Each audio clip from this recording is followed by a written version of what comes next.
All right, guys, what is going on once again? This is the Club of the Man 1993 coming at you for my live review of this week's episode of WWE 205 Live, the July 10th, 2018 edition of 205 Live. Like SmackDown last night, it took place in Manchester, New Hampshire.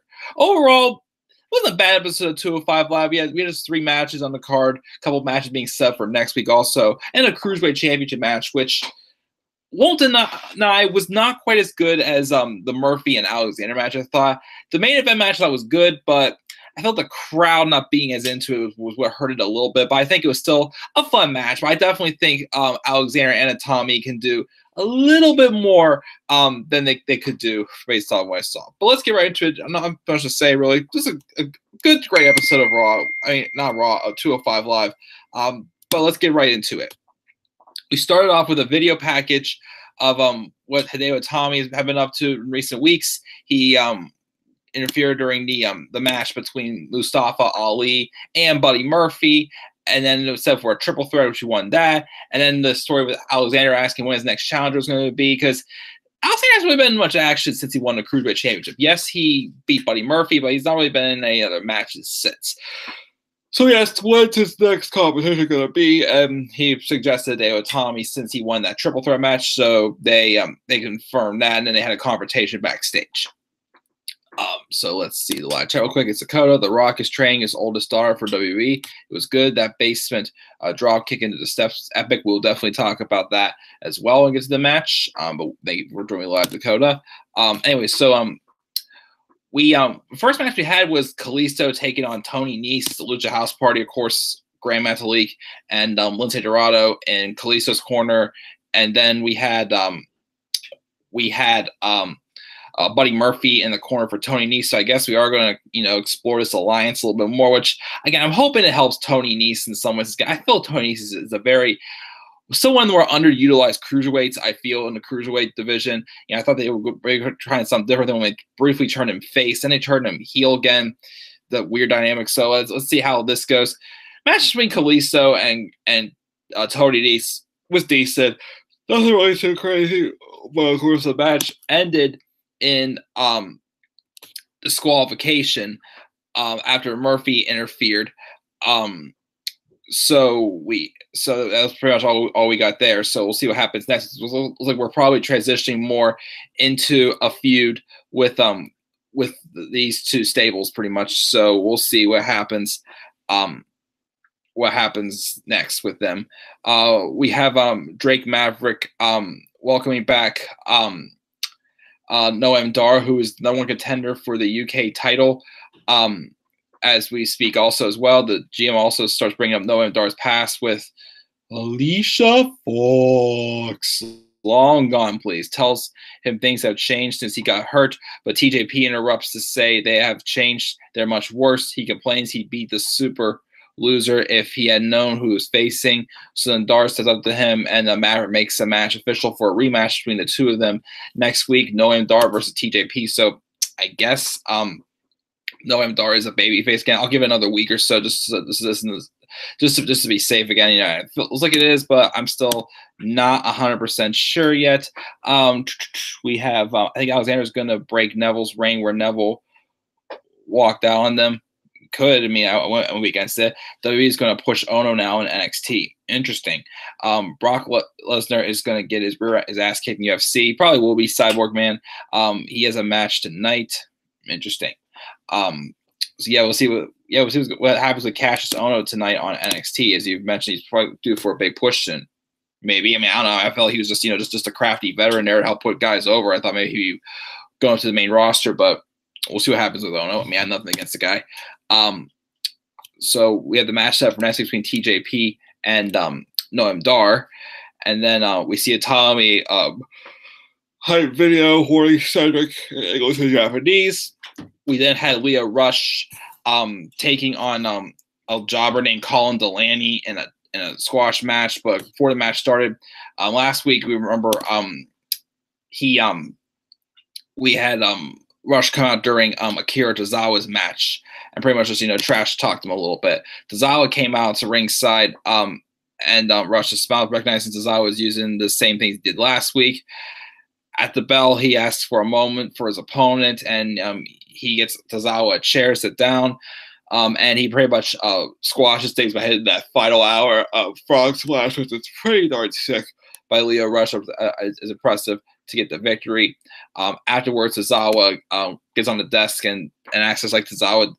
Rush did last week. He said Lio is good. He's great. But what has he done here? He can call a shot, but does he really want to fight Akira? And then Rush asks for the mic, and Tozawa first pulls it back, and then he drops it. So they look like they're about to go at it, and then Maverick comes out, who isn't sure what's gone into everybody, of course, tonight. But forgetting who makes the matches around here, but it's him. These two will fight, though, next week. So the match is set. Also, next week we're beginning Noam Dar and TJP, and Akira Tozawa and Lio Rush. So two good matches set up for next week. We see a backstage segment with Mustafa Ali in street clothes giving a pep talk to Cedric Alexander.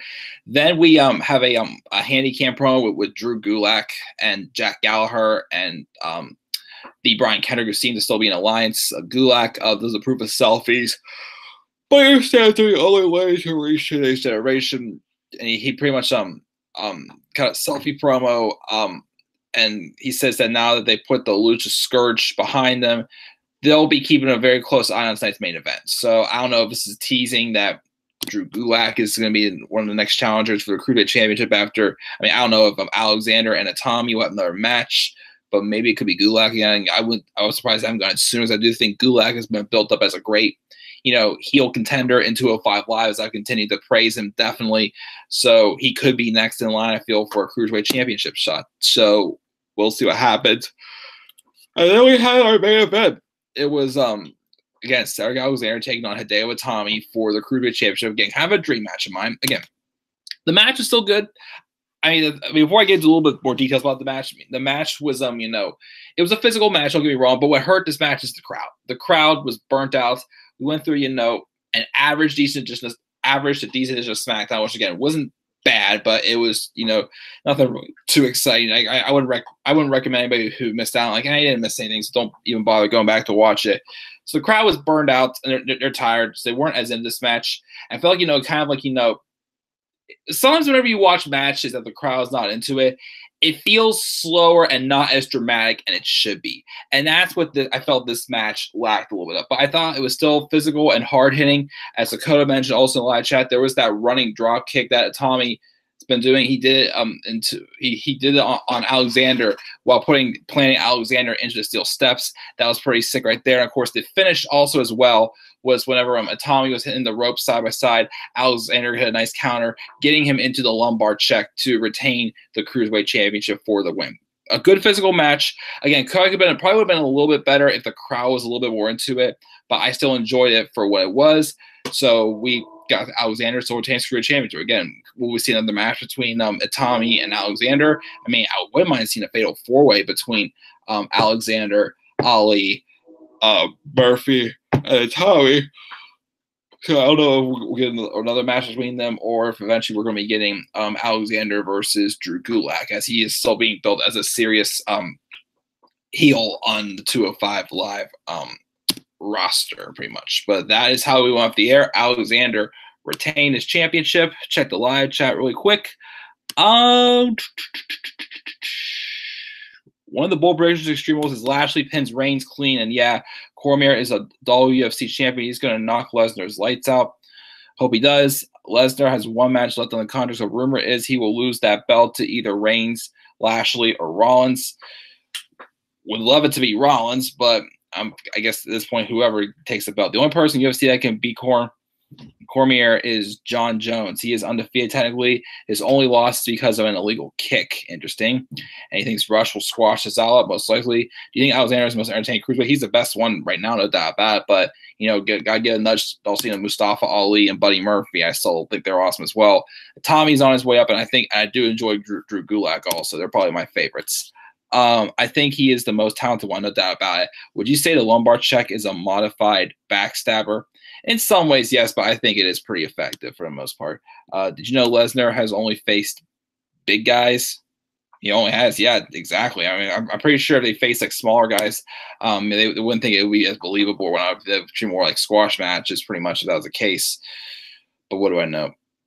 But yeah, guys, that was just my quick review of 205 Live, this week's episode. Again, solid, strong show, I felt. I'll give it, I mean, again, the match with Nice and Kalisto was just decent.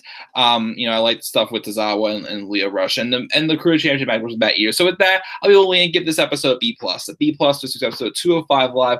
What grade should you give 205 Live this week? Leave your thoughts down in the comment section below. As always, pretty sure click my like and subscribe more content on my channel. Follow me on Twitter at DemandAir93, and I should be back up here in a couple hours to review tonight's episode of NXT. So that, guys, I'm checking out. I will see you all later. Peace out, everybody.